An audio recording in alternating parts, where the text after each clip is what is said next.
Sudha's recipe கேக்கி அன்புடன் நினைக்கிறேன். நம்ம வீட்டில் இன்றைக்கி ரைஸ் பூரிங்க. அதுக்கு தேவையானது பார்க்கலாங்களா? நான் வந்து பச்சரிசி வந்து இந்த கப்பில் 1 கப் எடுத்துருக்குறேங்க.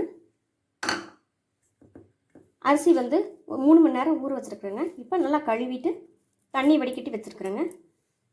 இதுக்கு வந்து ஒரு 1/2 ஸ்பூன் வந்து சர்க்கரைங்க, கொஞ்சம் தூள் உப்பு, 2 டேபிள் ஸ்பூன் வந்து ரவை, வெள்ளை ரவை வந்து வச்சுருக்குறேங்க. இது வந்து அரைச்சதுக்கு அப்புறம் தான் இது எல்லாமே சேர்க்கணுங்க. இதை நல்லா பச்சரிசி வந்து நைஸாக அரைச்சிட்டு கொண்டு வந்துடுங்க. அப்புறம் பார்க்கலாம். இந்த பச்சரிசியை நல்லா அரைச்சி கொண்டு வந்துட்டாங்க.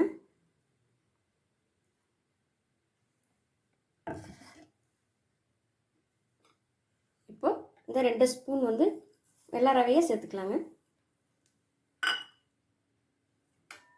கொஞ்சம் சால்ட்டுங்க, ஒரு 1/2 ஸ்பூன் வந்து சுகர். இது எல்லாத்தையும் நல்லா நல்லா கிண்டி விட்டுக்கணுங்க. அதோட நல்லா ஒன்றும் ஆகிற மாதிரி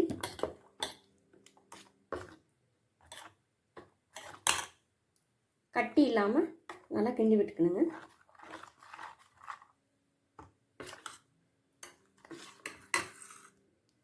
இப்போ இந்த மாவு சர்க்கரை எல்லாம் சேர்ந்து எல்லாம் கலந்து வச்சு நல்லா கட்டி இல்லாமல் கலக்கி வச்சுருக்குறேங்க. இப்போ இந்த மாவு வந்து இதில் ஊற்றி வச்சுட்டுங்க. அடுப்பு பற்ற வச்சுருக்கிறேன். நல்லா தண்ணியெல்லாம் நல்லா சுண்டி நம்ம சப்பாத்திக்கு மாவு பேசுகிற அந்த அளவுக்கு வந்து தண்ணியெல்லாம் நல்லா ட்ரை ஆகி நல்லா மாவு வருங்க. அந்த அளவுக்கு கிண்டிக்கிட்டே இருக்கணுங்க. நல்லா மாவு திரண்டு வந்துருச்சுங்க. இப்போ அடுப்பு ஆஃப் பண்ணிடலாங்க. இப்போ இந்த மாவு வந்து இந்த சூடெல்லாம் ஆறட்டுங்க. ஒரு 10-15 நிமிஷம் ஆகட்டுங்க. அதுக்கப்புறம் எடுத்து உருண்டை பிடிச்சி நம்ம பூரிக்கு எப்பவும் தேய்க்கிற மாதிரி தேய்க்கலாங்க. இந்த மாவு வந்து கொஞ்ச நேரம் ஆடுறதுக்குள்ளங்க இதுக்கு வந்து சைடிஷ் வந்து 1/2 லிட்டர் பால் வச்சுருக்கேன். அதுக்கு வந்து ஒரு பிஞ்ச் பச்சைக்கற்பூரம் போட்டிருக்குறேங்க. இதுக்கு வந்து தேவையான சுகர் பத்தலைன்னா போட்டுக்கலாங்க. அடுப்பை வந்து சிம்மில் வச்சுட்டு ஒரு 15-20 நிமிஷம் வந்து நல்லா சிம்மிலேயே இந்த பால் நல்லா கொதிக்கிட்டுங்க. நல்லா மணமாக இருக்கும். அந்த பூரிக்கு சாப்பிட்றதுக்கு நல்லா இருக்குங்க. அந்த சுகர் பத்தலைங்க, இந்த சுகர் சேர்த்துக்கலாங்க. ஒரு ஏலக்காய் தட்டி போட்டிருக்குறேங்க. இந்த மாவை நல்லா கட்டி இல்லாமல் அழுத்தி நல்லா பிசைஞ்சிக்கலாங்க. அதுக்கு வந்து ஒரு 2 ஸ்பூன் வந்து ஆயில் ஊற்றிக்கலாங்க.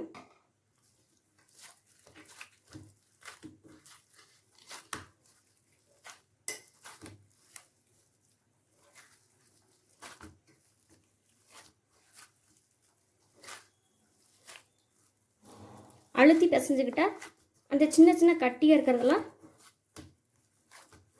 நல்லா உடஞ்சி வந்துடுங்க. 10 நிமிஷம் நல்லா இப்படி பிசைஞ்சு கொடுத்துக்கலாங்க.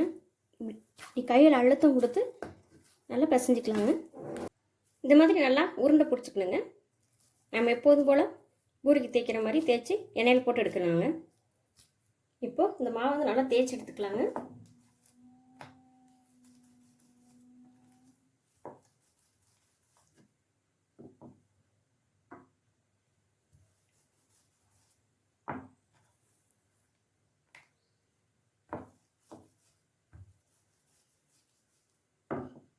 இதை எண்ணெயில் போட்டு எடுத்துக்கலாங்க.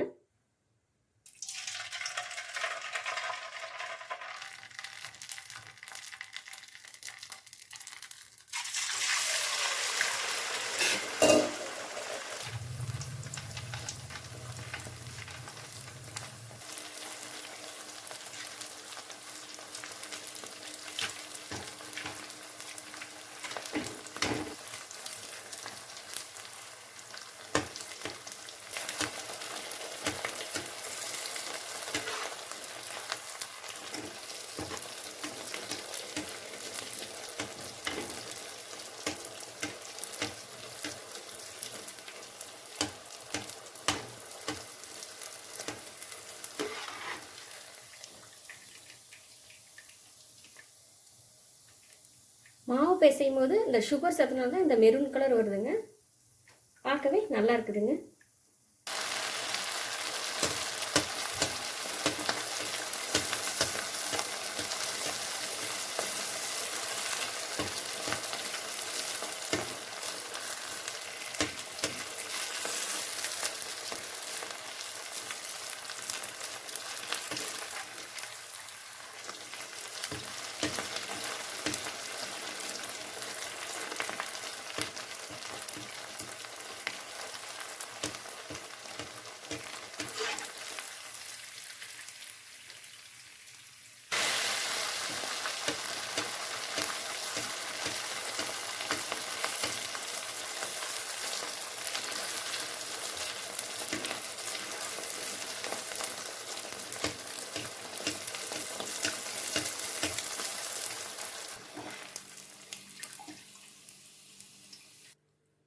ரைஸ் பூரி ரெடி ஆயிடுச்சுங்க.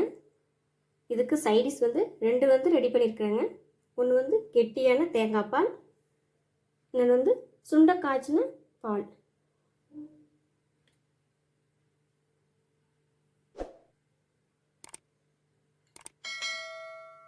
நீங்களும் செஞ்சு பார்த்துட்டு எப்படி இருக்குன்னு சொல்லுங்கள். சுதாஸ் ரெஸ்டாரண்ட் குக்கிங் சமையல் பார்த்ததுக்கு ரொம்ப நன்றிங்க.